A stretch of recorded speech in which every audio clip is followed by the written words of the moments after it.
All right. I think we're tilted. Welcome to the Sage Pumpkin Homestead. My name is Melissa, and I am going to do another garden tour. I believe we're on tour number 3, and I'm here to say Happy May Day because we're right at the end of April, just about to start May. And we just celebrated it and have learned there's actually quite a lot of history to it. But I thought I'd go ahead and just really quick before it gets too out of hand or anything like that, I just wanted to say thank you to our friends as we've had our Woven Patch event from American Heritage Girls just yesterday. And it was a really fun time, and we learned a lot about how it used to be celebrated, and not so much nowadays, but it used to be a thing. And it's basically just, in general, a celebration of right when spring is getting ready to turn into summer. So this is like the height of the best part of spring. It's not too hot, it's not too cold, and even here in Missouri it's cooperating with that a little bit. So thankfully it's going to be great temperatures, but it's not going to be, hopefully it's not going to be super hot here in a couple of weeks. So I thought I'd start in this corner today, and I will just go through run real quick, and I will end with the straw bales, which is something that I've been attempting to do. Actually have not checked my second video to see if my lettuce was in yet or not. The only thing I've successfully put into the straw bales so far is my lettuce. And I did put quite a number of things into the ground, and so far as I can tell, I haven't seen any moles or voles going on. So we might be in luck, and I might be able to do a fair bit of that, and I might take you up and show you some of the other couple things that are actually up in the deck that haven't made it into any of the beds yet. Which reminds me, I do have a bed that I started over here full of garlic and potatoes, and I'll show you the sweet potatoes that we're going to put in there with it too, I think. But first, let's go ahead and start with the peas. I did plant peas probably 3 or 4 weeks ago. Actually, it's probably been more than that, because I was supposed to do, I think, another 2 plantings, like plant them every 2 weeks to get a steady crop. And I don't believe that I've been doing that. So that is one of the things I need to do, besides like weeding in here really well. It's not bad, but it does have a little bit of weeds, which has been really nice. And I'll talk about the Back to Eden garden method here in a little while. This is the strawberry patch. I have been getting some flowers. I don't see any. I'll show you. It's a little strawberry here. And some of these are still old from the old one, but you can see it's like rooted here, just a new baby. Flower. And some more blooms right there. Okay, so the asparagus. Now it had a bunch more of these fronds, and I think I cut the one that had the flowers on it to give to the cows, because there was seriously like a bunch of them. And you can see where I cut, and there is another couple of spears coming up, which is fantastic. And I put the root in last, here's things I cut from before last year, and I put the root in last spring, so it's been here about a year. And I think that that's strawberry. But as you can see, it's coming up. And basically it had a couple spears, and I let them just go to frond. And that's what it did. So I cut it back just to see what's going to happen. So hold on one sec. Had to get a chicken to go away. Some more peas. There's a couple of really nice ones coming up. Like I said, I'm behind about 2 or 3 plantings on that. So that will bring me to the bean. Okay, so every bean that you're going to see in this particular video is all volunteer, which basically means, I had another one, hold on. I did not plant them. They fell during whatever happened in the season, and they are coming up on their own. I had a number of them do that last year. And I had another one here somewhere. All right, well, what was that, 3 at least? I think something might be getting in and trying to eat them. So there's been a few of them, and I think something ate a couple of them. More weeds. Yep. Today I am not wearing any shoes because I'm trying to have some time with nature. A little bit of that May Day thing, but you know, I think everybody understands when you're having kind of a, even though it was mild, a very long feeling winter. More chickens, hold on. All right, chicken problem averted. Anyway, I was gonna say is people are understanding that winter can feel like a long time, and I felt like it was really cold for a really long time. So it's nice. This is our echinacea. It looks like it's getting ready to have a flower come out already.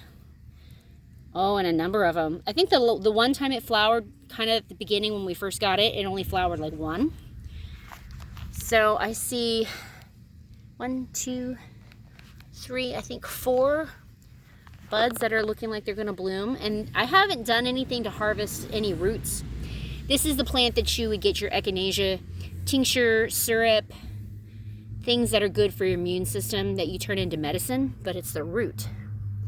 And you do that during the fall, and this has been here 2 years. I put it in spring or super early summer 2 years ago, and I didn't do anything because I just really wanted it to grow. And it seemed pretty pitiful the first couple years. Oh, there's another bud right there. Okay, so 1, 2, 3, 4, 5. 5 of them, and I might harvest them for seeds and grow some more. But like I was saying, that's for your medicine and things like that, for immune system mostly. And I'm gonna go this way. I haven't done too much on this side. I do have 2 sticks here, 1 and 2, and my kids put in, I thought it was carrots on this one, but I'm not for sure. I wrote it down. We might have a little bit of something happening right there. It's either a weed or it's something growing that's supposed to be. But you know, sometimes that's definitely a weed. So sometimes that's how it goes. Now, we definitely have, these are rows of carrots and onions, and I think that might have been in my last video, but it's definitely got onion growth for sure. And I think I might have a little carrot started here, which is exciting. Yep, and another, oh, that's exciting. Because I was really hoping that they were gonna work. It was supposed to be all this work, and it may or may not be what it needs to be for growing them properly. Carrots can be finicky, I have heard. But basically I did, if I remember right, I did rows of carrot, onion, and I think I did 2 rows of different kinds. So I did carrot, onion, carrot, onion, but I can't remember for sure. It's in my last video. So if you really want to know, next time I'll be more informed in my next video to make sure I point out exactly my varieties here. But multiple, at least 2 or 3 different kinds of things. And I do not think that needs to be there. So you see how easy that was to pull that out? That's that back to Garden Eden method, which I will again explain in a moment. Take you into the tunnel. There really isn't anything in the tunnel except for weeds. And 1 lone straw bale that is not really growing anything except for its own grass that I need to deal with. It had last year a bunch of tomatoes inside of here, so it's a heavy feeder. I won't, do that again at all. I did have some rotation going on, but at the moment, those are supposed to be there either. At the moment, it's just, it's in my notes. Sounds like I really need to look through my notes and refer to them often for my next video. This is interesting, actually. This is a bean pod from last year, and it still has a bean in it. How the birds did not figure this one out, I don't know. And you can see it's kind of moldy, but that bean is still in there. And I will tell you that I would not be surprised if I had a couple more volunteers in here, because this is one of the places that had volunteers last year. I had like 2 or 3 volunteer. This other spot, I believe, was onion. My lone being volunteer at the moment. And that is the last of it, besides my other straw bales over here. One of them with lettuce and one of them without. So this one still has nothing in it. But this one has my 6 that I got from the store. I like this particular one. This is a Butter Crunch. And I kept the tag so I could remember. A Butter Crunch bib lettuce. I really like that kind. So that's why I got them. And I just did the thing where you make some space in there, throw a little bit of dirt in there, and then you take it out of the pot and carefully put it down in there. And the roots go down all on their own. And I'm supposed to be able to open the sides here too and plant stuff in here as well. But I'm not sure that's going to work or not with the way this one's bundled. I'm not certain. But it's supposed to be a multifunctional. There's still some grass growing up on this one. I think I'm going to go over here where I usually put the phone when I talk. And the only other thing I'm going to say, oh, I think there's another bean coming up. Maybe. Don't know. Possibly. Anyway, so the Back to Eden garden method. I have heard... Is that another one? Oh my. So you can see I put a couple of random tomato frames. And I will say that that's mainly because I wanted to put... Am I stepping on... Oh, no, I'm not stepping on them, so I can do this. Oh, are you still working? I think you are, even though you're touching wood.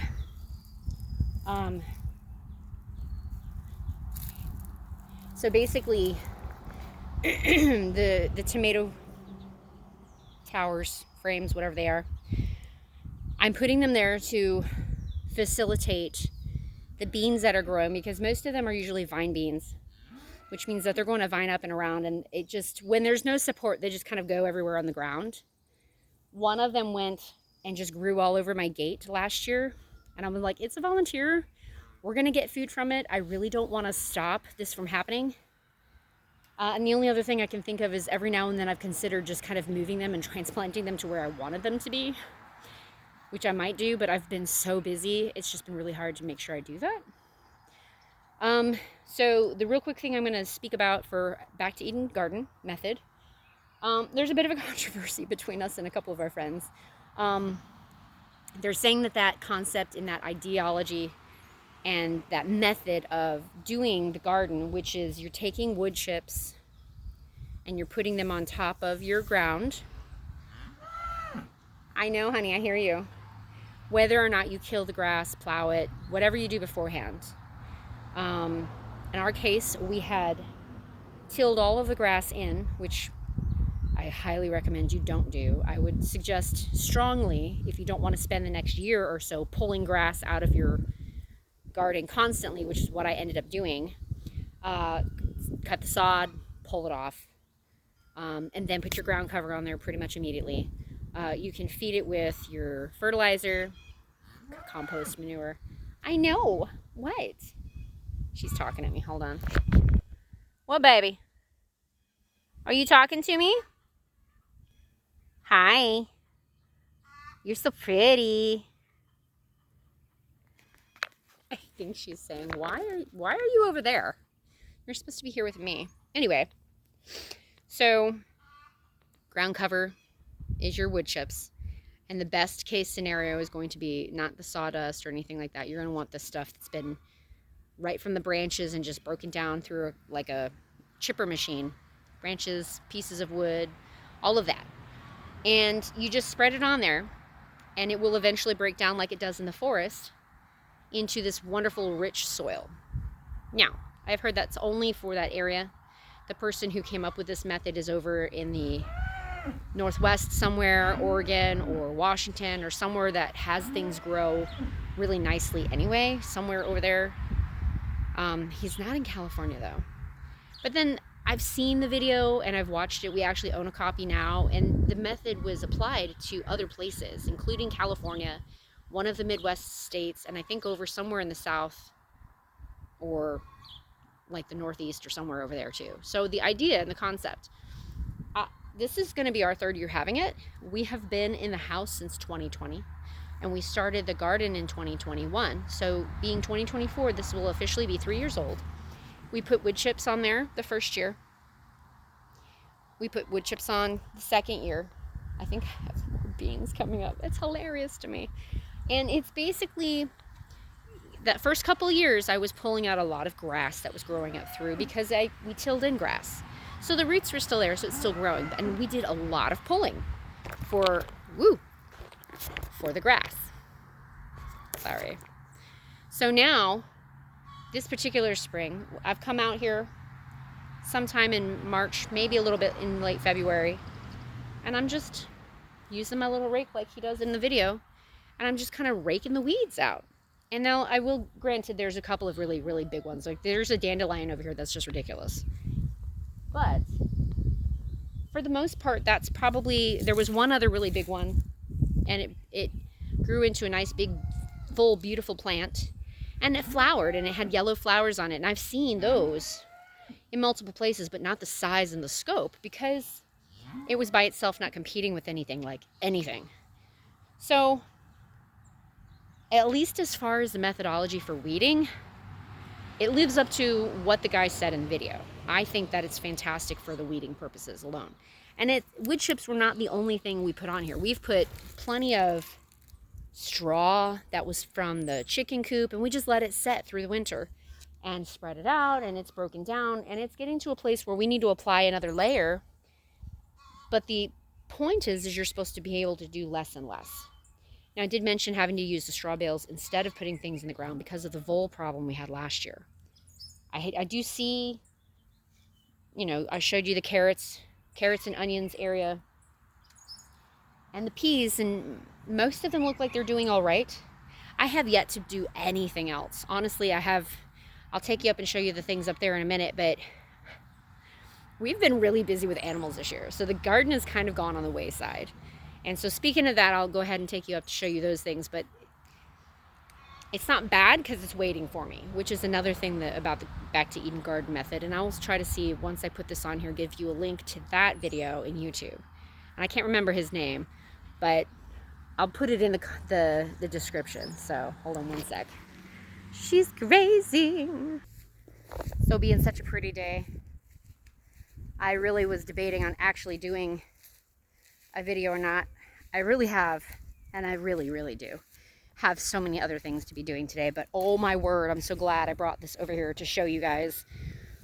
Wow. Okay, so I did garlic and I did Yukon potatoes. This is cool because I've never seen them do this. Those are potatoes. That's so exciting. Actually happening.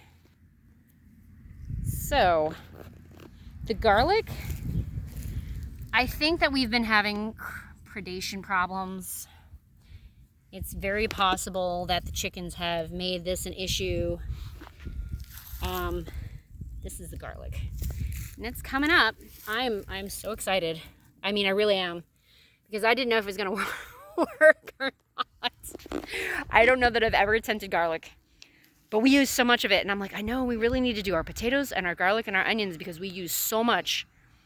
And I'm like, you know what? Really need to do that this year. 1, 2, 3, 4, 5. 1, 2, 3, 4. I should have a third row of potatoes, I think. Because I think I started with potatoes all the way on this line, but I don't see any potatoes. So I'm not sure what happened. But the garlic's mostly coming up, or not mostly, but you can see the line of the garlic right here. And then obviously the first line of potatoes, and all 5 of those came up because I did them in rows of 5. And then another onion, or sorry, not onion, garlic. And then more potatoes. There's only 4 that came up in this. Oh no, there's another one all the way at the end. Okay, hold on. Easier to come on this side. All right, hold up, because I think my 5th one did come up on that side. All right. Oh, it is. Okay.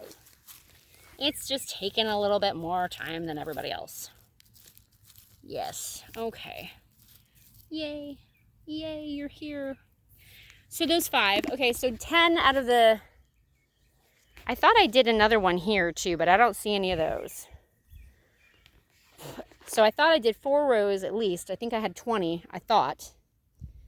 And I don't see that anything over there is happening so much on the edge. So maybe I did not. But I thought I had at least 20. But hey, 10 potato plants is not a bad thing. Like really, because we have been having issues with actually doing those. And I'm happy that the garlic looks like it's doing something too. Because, yeah. So, okay. Now we'll take you to show you the sweet potatoes that I will be putting in this bed to complete the third of it, the next third of it. As a side note, I think I'm going to have to do an orchard video too and show you some of that. This is our wild rose bush that decided to take root and like grow right next to our stair here to the deck. Just so we're clear on this one, this is just some cuttings from a snowball bush that we have in a vase of water that we got from a friend because it was so pretty. And Sophia's like, snowball! So we just were able to take some home. They're looking a little sad compared to the first day we had them, but that's okay. So Sophia found some beans, and they were in the garden, volunteer, and she just picked them up and brought them to the pot and put them right in and put some wood chips on top, and this is what happened. And she's got 3. Yeah, about 3 that came up. This is the Roma tomato. I got it from the swap about a month or so ago. It really needs to go in another pot. There's 2 of them here. Looking a little sad, but it's still alive and it's still doing all right. I've left it outside a couple days. I'll probably try another couple days. These are the sweet potato slips. I did not water them this morning, and I probably ought to have. And I see some wiltiness, but they were brought home yesterday, and there's about 6 of them. So I will probably try to put those into some shade and water them. And these are going to go into that, the bed that I just came from that had the garlic and potatoes. And these are sweet potatoes. I've never grown sweet potatoes at all. And every attempt on the other ones, as far as Yukon or anything else, never did anything. They always died. So that's why I'm trying them in here. Plus, I also learned a fun fact. Here's another tip for you before I go. That there are determinate and indeterminate potatoes, just like tomatoes. I'd never heard of it before. And an indeterminate will grow continually, just like the tomato, and you'll have to just clip the tops. And determinate will grow a certain height. It won't go any further into the ground, and that is it. Just like certain tomatoes will. And that tomato plant will only get so big, and it will only set so much fruit, and that's it. So, knowing that, I found out Yukon Gold, and we happened to eat some of those. Are determinate. Determinate. So I'm like, you know what, I'm going to try that and see what happens. And this is what's happening. So thank you for joining me, Melissa Clark at the Sage Pumpkin Homestead. And until next time, be blessed.